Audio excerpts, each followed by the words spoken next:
I'm sorry, Nancy, but effective immediately. Your position is being eliminated. That's what the HR ghoul said. No eye contact. Just clicking her stupid pen like she was taking attendance at a PTA meeting and not gutting someone's career.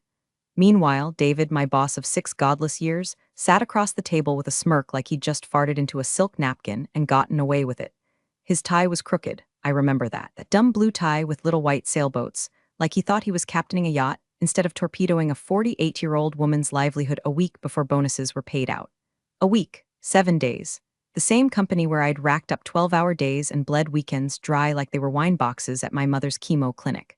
I opened that bonus spreadsheet. I saw the numbers. I knew I was in for at least 40 grand. Money that was already mentally spent on overdue hospital bills and fixing mom's roof before winter crushed it like a beer can. But David, he was restructuring. Restructuring apparently meant axing anyone with a conscience and a salary higher than his favorite intern's monthly botox allowance. I stood up slowly, jaw tight enough to snap my molars into powder. No severance? I asked, my voice polite enough to make me hate myself. Standard package. A charbot chirped like a seagull defending a Cheeto. 3 weeks. And a positive reference assuming no complications.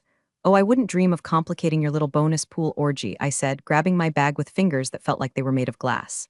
Now, listen, if you're already clutching your coffee mug tighter than your therapist's NDA, do me one tiny favor. Hit subscribe. I know. 97% of you are just floating through these stories like ghosts through a Sears appliance aisle. But I'm clawing my way to my first 10,000 subscribers like a possum in a raccoon trap, and every click counts. Let's show corporate karma the algorithms got teeth. Anyway, back to me getting spiritually shanked in a conference room. I didn't cry. Not then.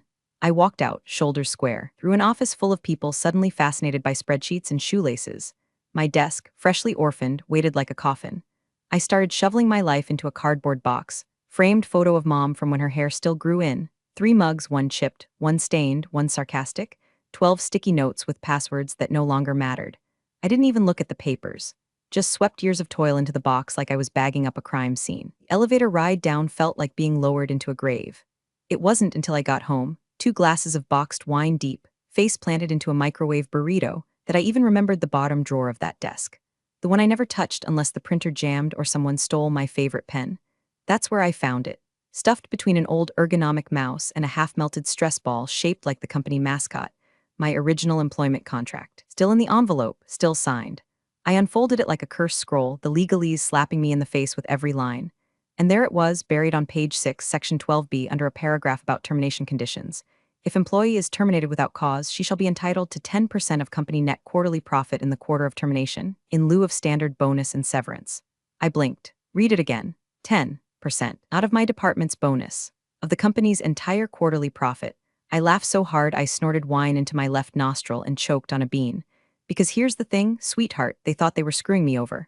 But I wrote that clause. Back in 2016. When the company was still run by people who had souls and believed in rewarding long-term loyalty. It was a protective clause, meant for execs. But in those early years, they let me negotiate it in because I'd been the only one to land that billion-dollar safety compliance contract. David never read it. Of course he didn't. He barely reads lunch menus unless someone highlights the chicken parm. And now? Now I had a document that said they owed me not $40,000, not even $100,000. No, darling, they owed me 7 figures. And if they wanted to play dirty, I'd bring a flamethrower to the garden party. Monday morning, I walked into the dingy downtown law office of a man Yelp described as the legal equivalent of a pit bull with rabies. Perfect. The place smelled like burnt coffee and printer toner, which honestly matched my mood.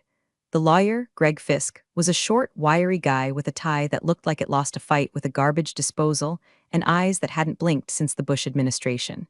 He barely said hello, just pointed at the seat across from his desk, which was buried under a mountain of folders, half a tuna sandwich, and what might have been a loaded slingshot. So he said, flipping through my contract, they fired you a week before quarterly bonuses. Without cause, that's what they said, corporate restructuring. I put the phrase in air quotes so hard my fingers cracked. Greg let out a low whistle, the kind that means either damn, you got a shot, or this is gonna be fun to watch. This clause, he tapped it with a chewed-up pen, is ironclad. Clear as glass. 10% of quarterly net profit if terminated without cause. They agreed to this, back when the CEO still had a conscience and didn't take leadership cues from Genghis Khan. He grinned, then they're screwed. I exhaled for the first time in 48 hours. But he added, and here comes the cold shower. They'll never admit it was without cause. Not a chance. They'll say you were insubordinate, incompetent, whatever they need to dirty the water. My stomach turned. I could already hear David's smug voice. Nancy had been difficult for months, morale issues, Failure to meet strategic alignment, corporate lingo for she didn't let me take credit for her team's work. They'll fabricate something, I said. Yup, probably already are, Greg replied. They'll dig up emails, twist them, claim you missed deadlines or alienated clients. Expect forged performance reviews, maybe even warnings you never saw. I clenched my fists. So what now? We go proactive, he said, leaning in. You build a paper trail against them. Start with your performance. Pull emails from leadership praising your work, client feedback, awards, anything that proves you were an asset. Make it impossible to claim you were dead weight. I nodded, heart thumping. And the motive? The money, Greg said, eyes gleaming. They canned you to boost the executive bonus pool. It's a pattern. Find proof this isn't just about you, that others got the axe right before payout. That's your leverage. I left that office less drunk on revenge and more like a surgeon prepping for war. Gone was the chaos rage from Friday night. This was something colder, more focused. If they were gonna lie, I'd catch them in it. Step one was clear. I needed someone still inside. Someone loyal, someone pissed, and I knew just the person. Maria chose the back booth of a tie joint we used to hit on Fridays when deadlines felt like death sentences, and Pad CU was the only therapy our budgets allowed. She was already there when I walked in, clutching her water glass like it had secrets. Her eyes lit up when she saw me, but it wasn't joy. It was gasoline waiting for a match. They told us you left voluntarily, she hissed before I could sit down. Voluntarily, like you just got bored and walked out a week before bonus season. Nobody bought it. David's PR machine's still running hot, I see, I said, sliding into the booth. I assume he's moved into your office already? Ha. Moved in, redecorated, and probably installed one of those Keurig pods shaped like his own ego. I smiled, but it didn't reach my eyes. He thinks this is over, that I'm just going to disappear quietly into the LinkedIn graveyard with a taking time to explore new opportunities post. Maria leaned in, lowering her voice. You're not even close. She exhaled like she'd been waiting for permission to be angry. Good, because I've got something. David's been strutting around, talking about how lean and mean the exec team's gonna look on paper, how much fat he cut before reporting Q3 earnings to the board. That fat being me. And two project managers, one in HR and Gerald from compliance. I raised an eyebrow. Gerald, that man alphabetized his post-its. I know, they blindsided him too, no warnings. Just thanks for your years of service, here's your dignity in a manila envelope. I leaned back, so they were cleaning house. Not cleaning, scrubbing the books, right before bonuses. And Nancy, there's more. Her eyes darted around the restaurant, then back to me. Remember the 40s deal? That huge RFP we spent weeks prepping? The one I basically lived on protein bars and dry shampoo for? That's the one, we landed it, I blinked. No one announced it, exactly, because it's not public yet. But David's already counting it in Q3 projections. It's massive, and the profit margin, obscene. It's going to spike the quarterly numbers so hard the CFO nearly fainted during the call. Your team closed that deal. The day after, you were out. Bile rose in my throat, so they cut me right after I secured the windfall that's going to fund their bonuses. Unannounced deal. Inflated earnings, reduced overhead, textbook greed. Maria nodded. You weren't a threat. You were a budget line they could erase. I stared into my glass of water, seeing not my reflection but a ledger sheet, my name in red, profits in black, and David's slimy signature stamped over the whole damn thing. You get me proof? I asked. Emails, meeting notes, internal chatter? She nodded again, more somber this time. I'll be careful, but yeah, I'll forward what I can from a personal account, and only to you. I don't want you getting burned, she smirked, please. I've survived 3 reorgs and a team-building ropes course with David. I know how to sneak. We paid in cash and left separately. I walked back to my car with something I hadn't felt since the layoff purpose. My hands didn't shake as I dialed Greg's number and told him it was go time. He sent the letter within the hour. Certified mail. Legal tone. One paragraph that changed everything.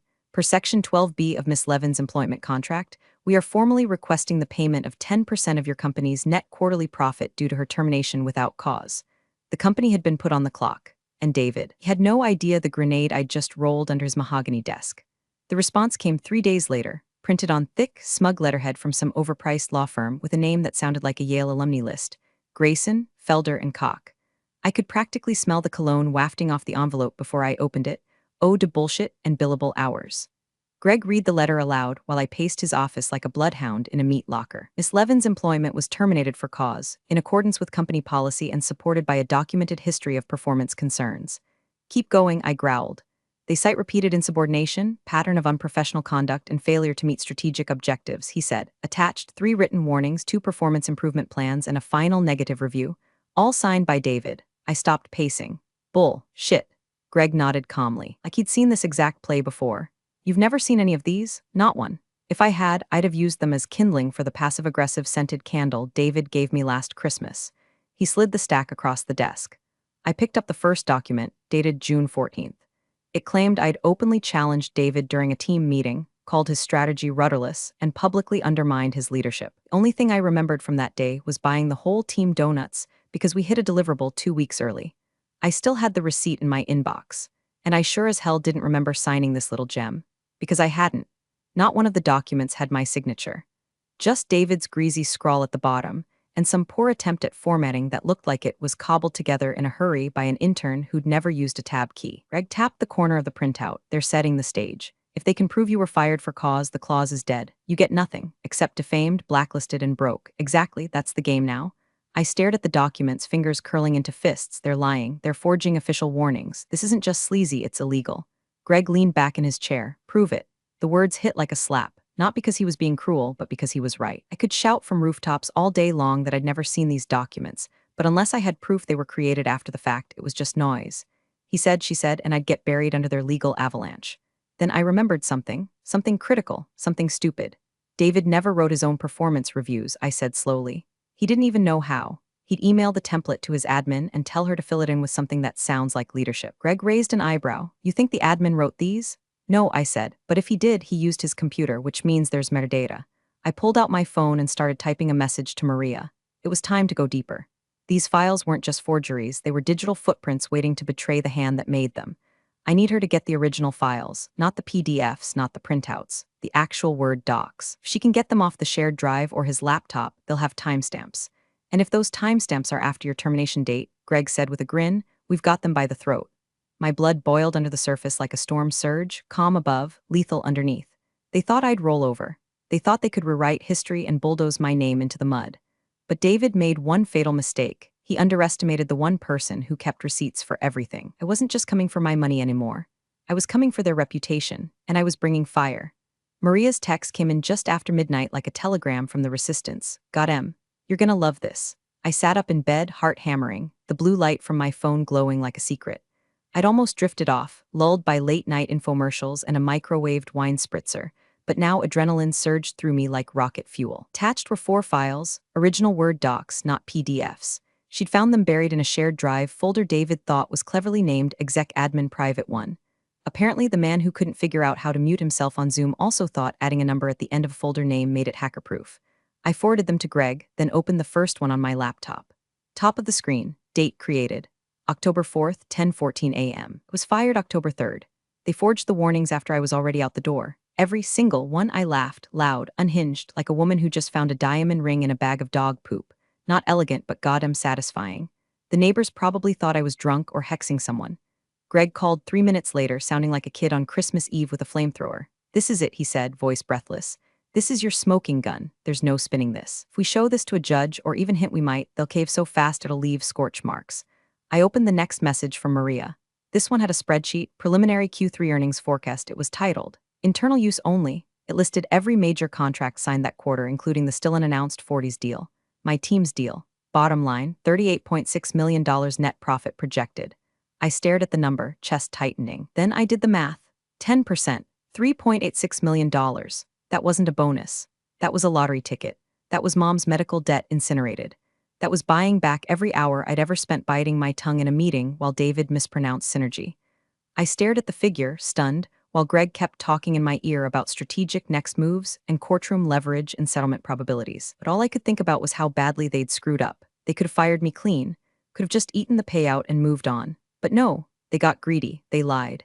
And now they'd handed me the rope to hang them with. This wasn't about clawing back my dignity anymore. I already had that. This was about putting a leash on their smugness.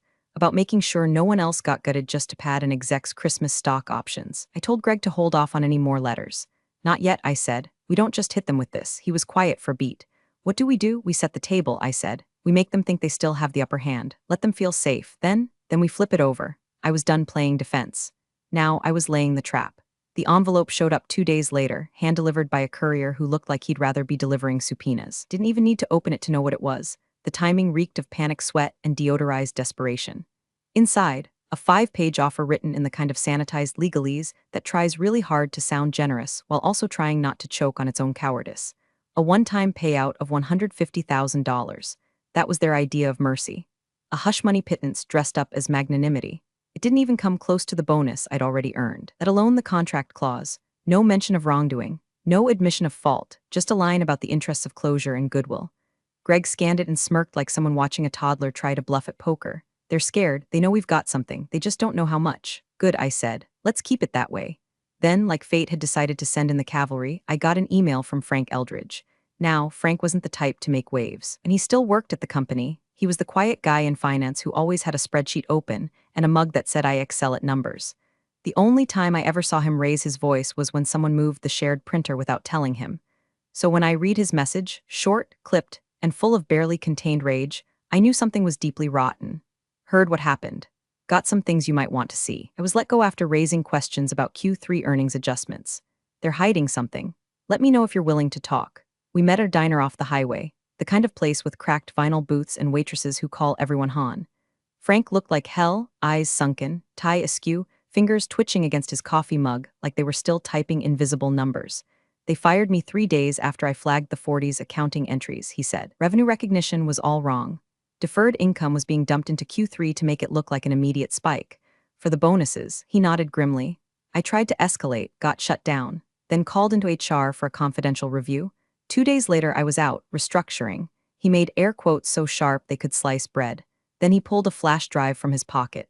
These are the original projections I submitted. Before the CFO ordered revisions, I kept copies, backed everything up to my cloud before they revoked access. I took the drive with trembling hands. This wasn't just a witness. This was corroboration, a second voice from the inside confirming everything I suspected and more. Frank could testify to the financial manipulation, the timing of the firing, the direct orders from the top to fudge the numbers.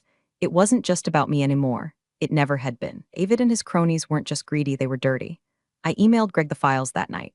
This changes the calculus, he said after scanning the data. This isn't a lawsuit anymore. This is a nuke. If we go public, it could trigger an SEC review.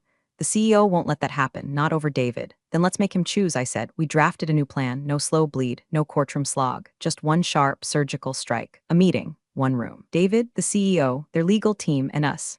Greg called it a negotiation. I called it the slaughterhouse, because we weren't asking for justice anymore. We were coming to collect. The conference room had the sterile, antiseptic chill of a surgical suite, the kind of place designed to make emotions feel out of place and humans forget they had spines. Polished glass table, bottled water lined up like bullets, and 4 leather chairs on each side that looked far more comfortable than the situation deserved. I sat across from David. He wouldn't look at me. Not directly, anyway. He kept adjusting his cufflinks, fidgeting with his pen, checking his phone like the next notification might bail him out of the trap he'd walked into wearing a $900 blazer and the flop sweat of a man whose empire was about to implode. Next to him sat the CEO, Reynolds, a human iceberg in a 3-piece suit. The kind of man who never yelled but made entire departments vanish with a single memo. Greg sat beside me, calm and casual like this was just a Tuesday brunch. No tie, sleeves rolled. A yellow legal pad filled with bullet points that would ruin careers. Let's begin, Greg said, sliding a flash drive across the table. The company's attorney, a woman named Janine with the energy of a disappointed ex-wife, plugged it into her laptop. A large screen behind her flickered to life. First item, Greg said, voice smooth, performance documentation. 3 warnings, 1 performance improvement plan, 1 final review. All dated before my client's termination. All submitted by your team as justification for firing her for cause. David leaned back, smug returning like a rash. As they should be. She was insubordinate, repeatedly challenged my leadership. Ask anyone. Greg raised a hand. We don't need testimonies, we have timestamps. He clicked a remote and the screen displayed a Word documents metadata panel.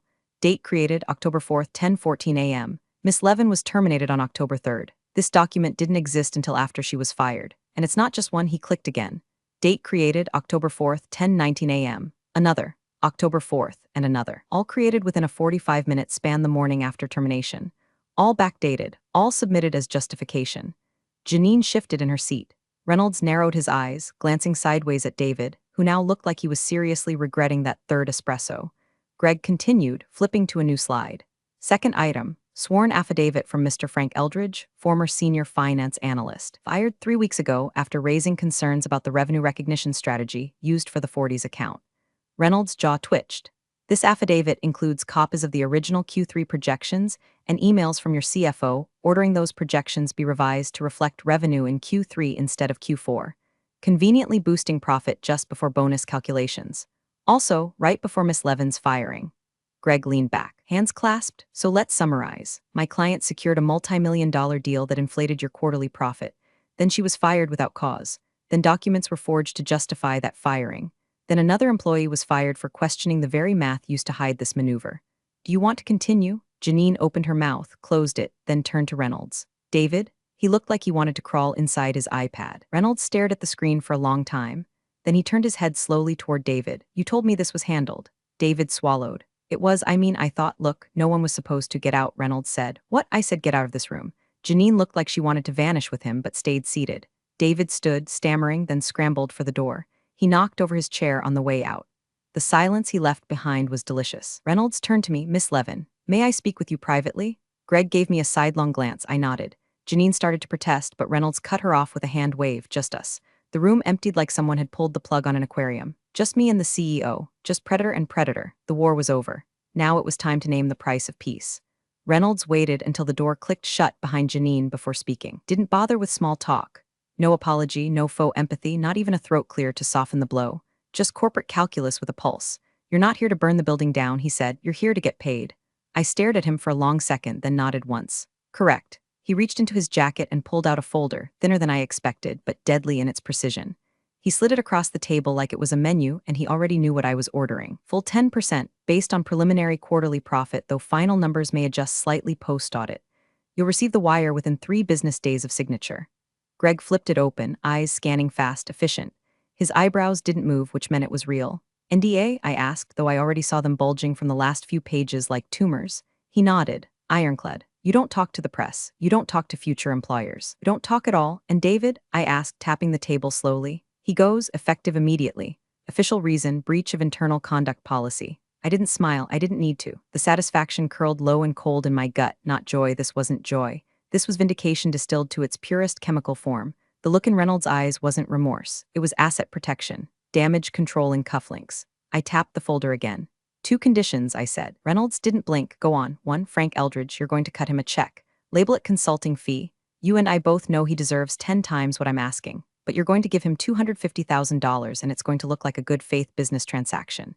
Reynolds opened his mouth, then closed it. Done. 2, Maria gets a letter of recommendation. Anonymous source, but glowing. Personally guaranteed by you. No vague phrasing. No HR word salad. Something that gets her hired.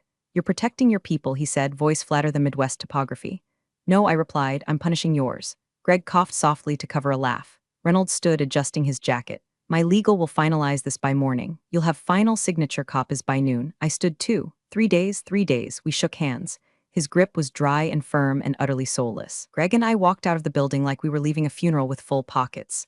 In a way, we were. David's career had just been embalmed in a sealed manila folder. The reputation he'd built on theft and smarm had been reduced to a footnote in a sealed settlement. Outside, the wind bit through my blazer like static, but I felt warm. I hadn't just won. I'd rewritten the ending. And the best part? They paid me to do it. The wire hit at 9:07 a.m. on a Tuesday. I stared at the number so long I forgot how to breathe.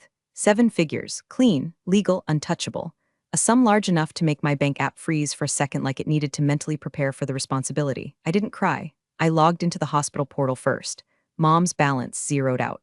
Then the mortgage company, gone, credit cards, medical loans. Predatory short-term garbage I took out back when I was buying her prescriptions with a coupon and a prayer wiped clean like a chalkboard before confession.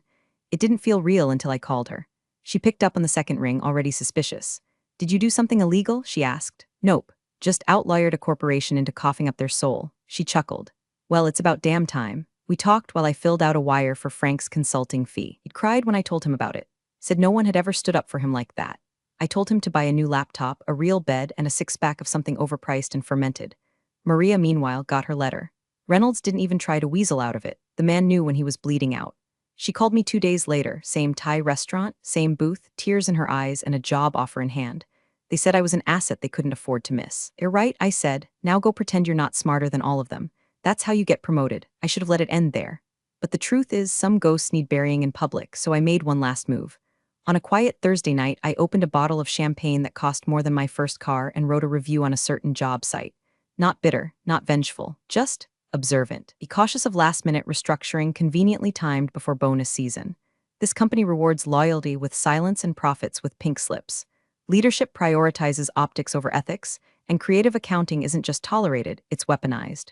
No names, no lawsuit bait, but anyone with half a brain and an internet connection would know exactly who I meant. It went viral in a week. Got LinkedIn messages from strangers thanking me for confirming their suspicions. A recruiter even asked if I'd consult on toxic culture remediation. I said I was busy, and I was, because I was sitting on the deck of a modest, sun-washed beach house I bought in cash. Ocean view, no neighbors, just me, mom on speakerphone, and the distant sound of seagulls fighting over a French fry. She asked what I was drinking. Champagne, I said. The kind you don't chase with Tums. What's the occasion? I swirled the glass, watching the bubbles climb. I read the fine print, I said. Then I used it to choke a giant. And I toasted to every spreadsheet, every ignored warning, every smug dismissal that led to this moment. Because some bridges deserve to be burned, and some exits deserve fireworks. You're the real MVPs of the office jungle. Thanks for watching. Smash that subscribe button, or the coffee pot might just forget your next brew.